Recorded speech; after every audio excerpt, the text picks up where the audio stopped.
Tama tersenyum dan berkata, "Belum terlambat, kami baru saja tiba." Guru memandang putrinya dan tersenyum. "Jemima, Tuan Renza kedatangan tamu terhormat ke Hong Kong sore ini. Apakah Anda ingin pergi ke bandara untuk menemui mereka?" Jemima terkejut dan bertanya, "Apakah itu teman Pak Renza?" Tama berkata, "Ini teman saya dari Amerika Serikat, tapi Nona Jemima masih memiliki penjualan amal yang harus diperhatikan, jadi tidak bisa pergi ke bandara." Bagi Tama, dia hanya ingin mengantar guru ke bandara. Jika guru ingin membawa Bella, atau jika Bella ingin pergi bersamanya, menurut Tama tidak ada masalah. Bagaimanapun, saat Hedi keluar dari bea cukai bandara sore ini, ketika dia dan guru menunjukkan pedang mereka, tidak ada salahnya membiarkan istrinya menyaksikan dengan matanya sendiri. Namun, Tama hanya tidak ingin Jemima mengikutinya. Lagi pula, setelah 2 hari bergaul, dia cukup mengenali gadis Jemima, dan Tama tidak ingin Kate melihat konfliknya dengan ayahnya dengan matanya sendiri. Terlebih lagi, ketika dia datang ke Hong Kong kali ini dan mendekati guru, dia menyembunyikan sesuatu, jadi dia tidak ingin merobek penyamarannya di depan Jemima. Menurut rencananya, setelah dia menangani semua masalah di bandara dengan baik, dia tidak akan lagi memiliki kontak lebih lanjut dengan keluarga guru. Persimpangan antara dirinya dan Jemima juga akan berakhir setelah makan ini. Jemima tidak tahu apa yang dipikirkan Tama. Dia awalnya berharap untuk pergi ke sana bersama-sama. Tidak masalah siapa yang dia jemput, yang penting bersama Tama.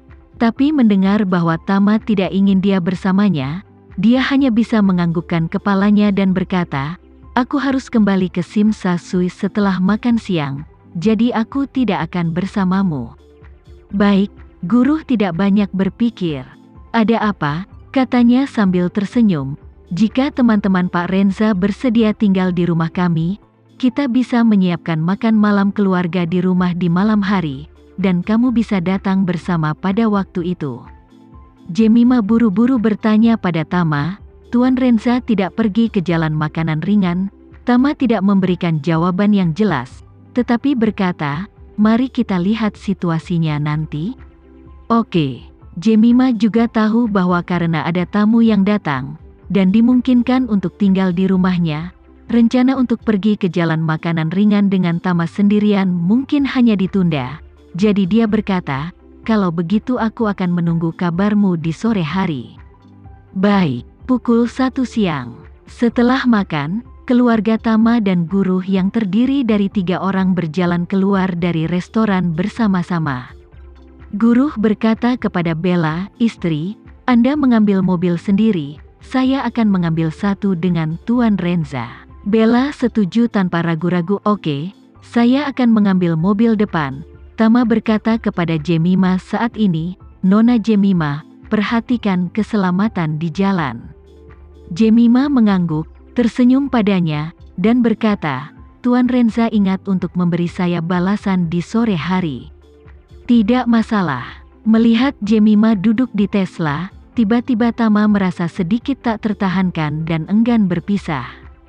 Terlepas dari apakah dia meninggalkan Hong Kong setelah menyelesaikan pekerjaannya hari ini, Jemima akan mengetahui tujuan sebenarnya dari kunjungannya ke Hong Kong setelah masalah ini selesai. Pada saat itu, dia pasti akan sangat kecewa dengannya, berpikir bahwa dia hanya bermain di tempat kejadian selama 2 hari terakhir, atau bahkan dengan sengaja menipunya. Tama tidak ingin dia terluka karena apa yang dia lakukan dan akan lakukan. Namun, dia juga tahu betul bahwa kali ini, jika dia mau menyelesaikan sepenuhnya masalah Paman Hedi tanpa menyakiti Jemima, itu mungkin tugas yang mustahil. Tidak peduli apa hubungan antara Jemima dan ayahnya, dia pertama kali menipunya, dan ini saja pasti akan mengecewakan dan menyakitinya. Pada saat ini, Tama agak menyesali keputusannya untuk menerima undangan guru untuk tinggal di rumahnya. Jika dia tidak pergi ke rumah Leo, setidaknya dia tidak akan ada hubungannya dengan Jemima. Dan sekarang perahu telah berlayar, Bahkan jika dia menyesalinya, tidak mungkin untuk kembali ke titik awal dan memulai dari awal lagi. Pukul 2 siang, penerbangan HEDY mendarat di Bandara Internasional Hong Kong tepat waktu. Pada saat ini, dia, yang duduk di dekat jendela, memiliki perasaan campur aduk di hatinya. Dia telah jauh dari Hong Kong terlalu lama, dan pemandangan di luar jendela tidak lagi setengah akrab. Satu-satunya hal yang dia kenal adalah karakter tradisional Indonesia yang dapat dilihat di mana-mana. Semua karakter tradisional Indonesia ini mengingatkannya bahwa setelah 20 tahun, dia akhirnya kembali ke kampung halamannya yang telah lama hilang. Namun, yang dia sesali adalah ketika dia kembali kali ini, dia mungkin tidak akan memiliki kesempatan untuk berkenalan dengan Hong Kong, tempat dia pergi selama 20 tahun. Sejak dia mendarat di Hong Kong, hidupnya mungkin akan mulai menghitung mundur. Pada saat ini, seorang pramugari laki-laki datang kepadanya dan mengingatkannya, "Tuan Hedy, menurut peraturan, jangan terburu-buru turun dari pesawat, dan setelah penumpang lain turun dari pesawat, aku akan mengantarmu secara langsung. Saya harus menyerahkan Anda ke Bea Cukai Hong Kong, dan saya harap Anda bisa mengerti." Hedy mengangguk dan berkata sambil tersenyum tipis, "Oke, terima kasih." Meskipun Hedy dipulangkan secara paksa oleh Amerika Serikat, dia bukan tahanan, jadi dipulangkan, dan tanpa polisi Amerika atau staf imigrasi untuk mengawalnya. Menurut proses di Amerika Serikat, karena ini adalah repatriasi, informasi paspor orang yang dideportasi akan dimasukkan dalam daftar hitam, dan dia akan dilarang memasuki Amerika Serikat selama 5 tahun, 10 tahun, atau seumur hidup, dan kemudian mereka akan langsung mengaturnya untuk naik ke penerbangan kembali. Sisanya tidak ada hubungannya dengan Amerika Serikat. Karena itu, layanan imigrasi AS mengirimnya ke pesawat keberangkatan, dan menyerahkan dia dan informasinya kepada staf maskapai. Staf maskapai akan menyerahkan dia dan informasinya ke Bea Cukai Hong Kong setelah dia turun dari pesawat. Di Bea Cukai, proses pemulangan akan selesai. Setelah semua penumpang turun dari pesawat, pramugari datang lagi ke Hedy, dan berkata dengan sopan, "Tuan Hedy, tolong ikut aku." "Oke." Hedy sedikit mengangguk, berdiri, dan mengeluarkan beberapa barang bawaannya dari rak bagasi di atas kepalanya.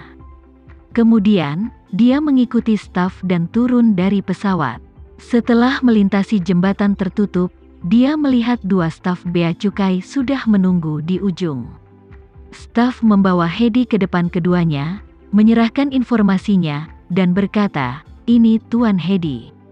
Salah satu staf mengangguk dan berkata, "Terima kasih, serahkan dia kepada kami." "Tidak apa-apa." Setelah itu, salah satu dari mereka berjalan ke arah Hedy dan berkata, "Apakah ini Tuan Hedy Sasongko?" Hedy mengangguk ringan, "Ini aku." Kata petugas Bea Cukai, "Selamat datang di rumah, Tuan Hedy, mohon bersabar dulu. Ayo pergi ke Bea Cukai dan jalani prosesnya." Hedy buru-buru bertanya, "Tuan, apa proses selanjutnya?" Petugas Bea Cukai menjelaskan, "Ini sebenarnya sangat sederhana.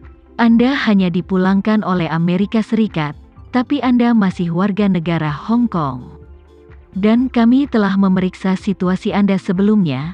Anda tidak memiliki catatan kriminal di Hong Kong, Anda adalah warga negara yang taat hukum, jadi Anda hanya perlu melakukan registrasi rutin dengan kami, dan kemudian Anda bisa masuk dengan bebas." Sambil mengatakan itu, dia menambahkan, "Oh ya, kamu bisa menelepon keluargamu sekarang dan meminta mereka untuk datang dan menjemputmu. Kami akan mempercepat jadwal kerja di sini, dan itu akan selesai dalam 1 jam paling banyak." Hedy tersenyum sedikit, "Itu tidak perlu masalah. Mari kita jalani prosesnya terlebih dahulu." "Oke." Petugas Bea Cukai mengangguk dan berkata, "Silakan ikut saya." Saat ini, Tama dan Guru, dan istrinya juga telah tiba di Bandara Internasional. Konvoi itu berhenti di luar aula kedatangan bandara, dan Guru berkata kepada Tama dengan penuh semangat, "Tuan Renza, Nona Fei seharusnya segera tiba, kan?" Sekian dulu ya video kali ini, kita lanjutkan lagi videonya di lain waktu. Oh iya, bagaimana menurut kalian? Semoga bisa sedikit menghibur kalian semua. Untuk teman-teman yang baru nonton, jangan lupa subscribe ya, hehehe. Dan kalau teman-teman ada yang ingin gabung langganan, bisa langsung gabung saja untuk dapat fitur yang menarik dan sedikit membantu Mimin. Terima kasih banyak sudah menonton, sampai jumpa lagi, bye.